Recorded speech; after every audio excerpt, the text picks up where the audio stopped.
Okay, so this is section 10.4 in your book on installment buying. Okay, it has to do with credit cards and loans and things like that. So just some basic information to start with.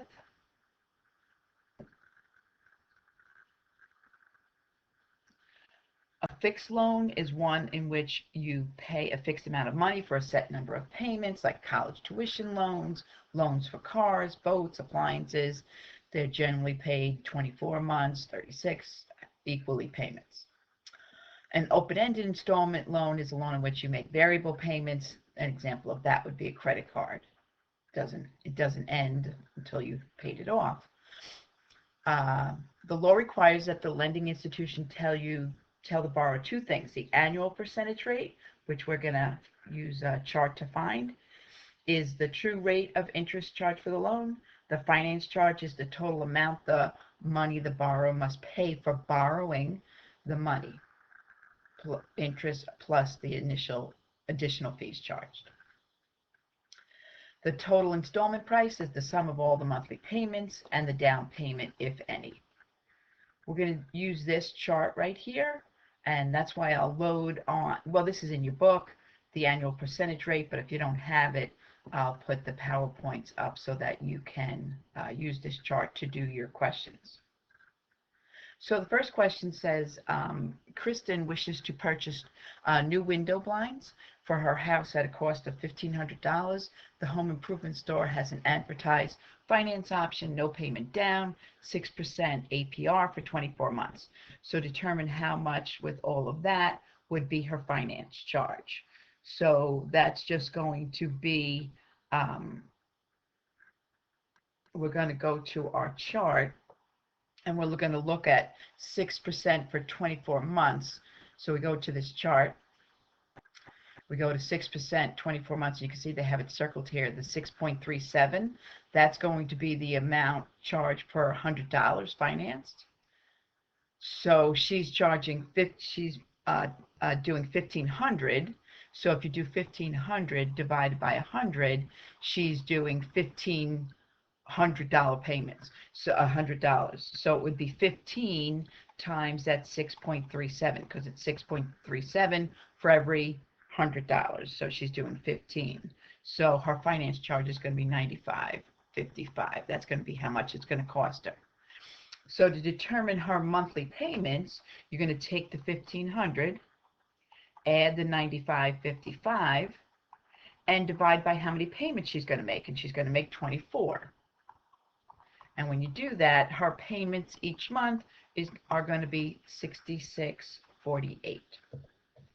Okay, so the chart comes into getting this 637. That's where we got this from the chart, knowing it was 6% for 24 months.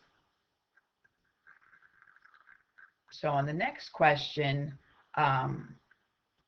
Brenda is a beautician, is opening her own nail salon, $8,500 to purchase equipment. She makes a 10% down payment and finances the rest, 48 months, 4%. So let's figure out the finance charge. But first we have to take the 10% down payment off. So on the chapter in the beginning, when we figured out 10%, you would do 8,500 times 0.1 to figure out what that 10% down comes out to be.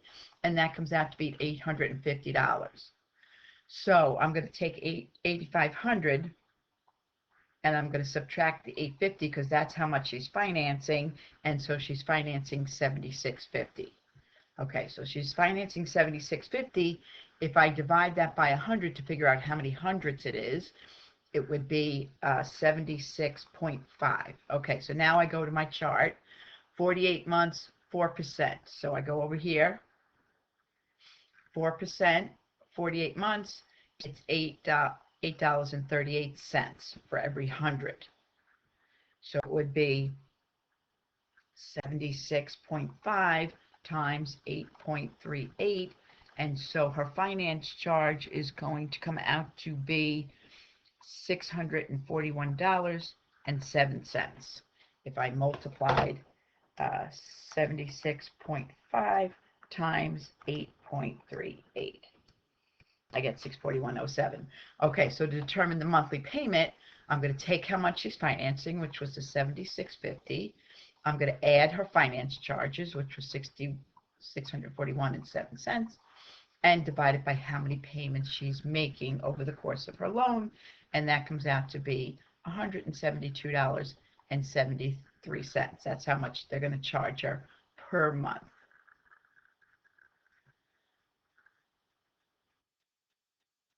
Okay, so with a credit card, wait, well, I went backwards here. Something happened. I'm not sure what happened. We did a credit card already. Okay, here I am. I'm on this one. Linus is purchasing a new car.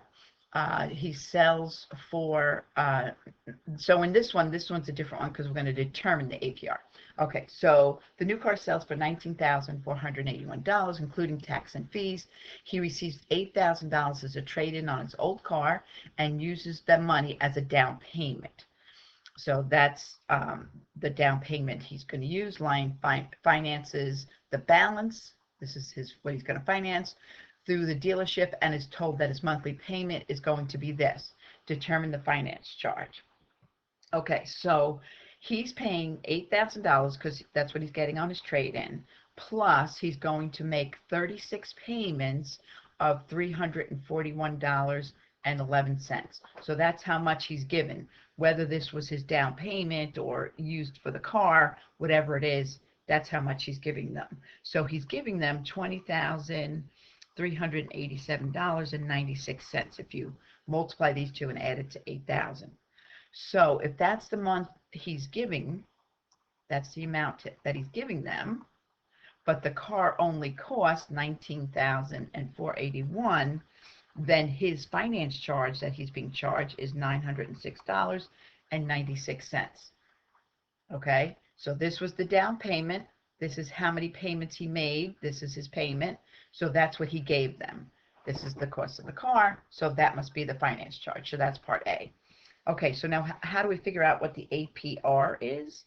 So we're going to take that finance charge that he charged, and we're going to divide it by how much he financed, which was the 11,481. That's how much he's actually financing.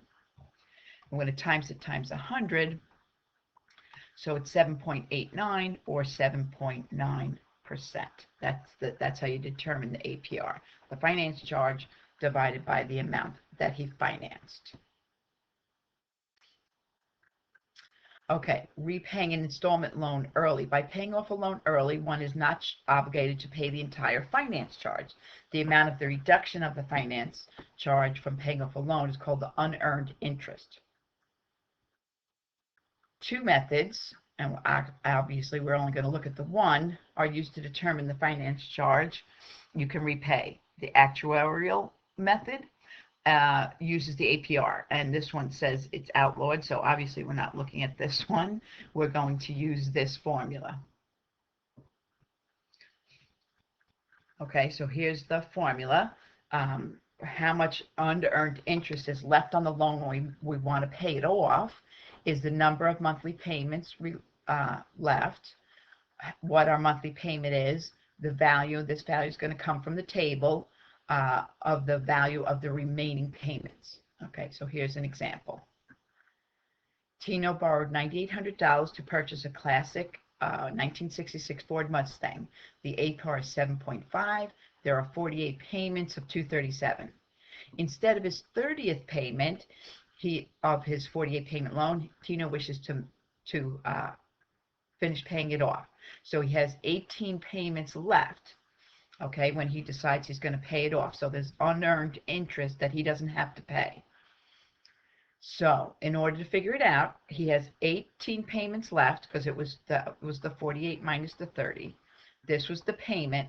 And then you go to the table for the 18 payments left at 7.5. So if I go back up to that table, 18 payments left at 7.5. 18 payments left at 7.5 would be right here at $6.04. So for every 100, right?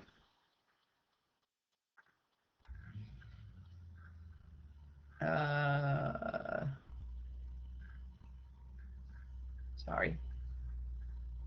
Just not. That's what I want to do. Okay, so that's where they got the $6.04. They went back to the chart at under the 7.5 column at 18 payments. It came out to 604. Okay, that's where they got that from. So then they put all of that information in their formula. How many payments were left, what their payment was. This was the number that came from the chart. And then it comes out to be 240. So this is how much interest he doesn't have to pay. Okay. So because he doesn't have to pay it, that we're going to take that off the loan to figure out how much he does have to pay.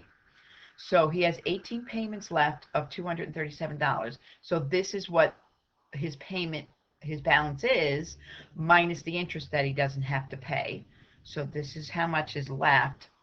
Okay, but we didn't count his 30th payment, so we have to add that back in, because when he makes his 30th payment, he is going to pay the interest. So it's the 237. So this is how much it's due. So you know that a lot of times when you look at a loan, it'll say this is not the actual payoff. This is the formula that they use to figure out what your actual payoff is. Okay, so let me do another one for you. So we're going to, Ray took out a 60-month fixed installment of $12,000 to open a new pet store. He paid no money down and began making monthly payments of $232. Ray's business does better than expected, so he's making before he's making his 24th payment, he's going to pay it off. So determine the APR of the installment. This didn't tell us what the APR was like the other one, so we have to figure out what that is. So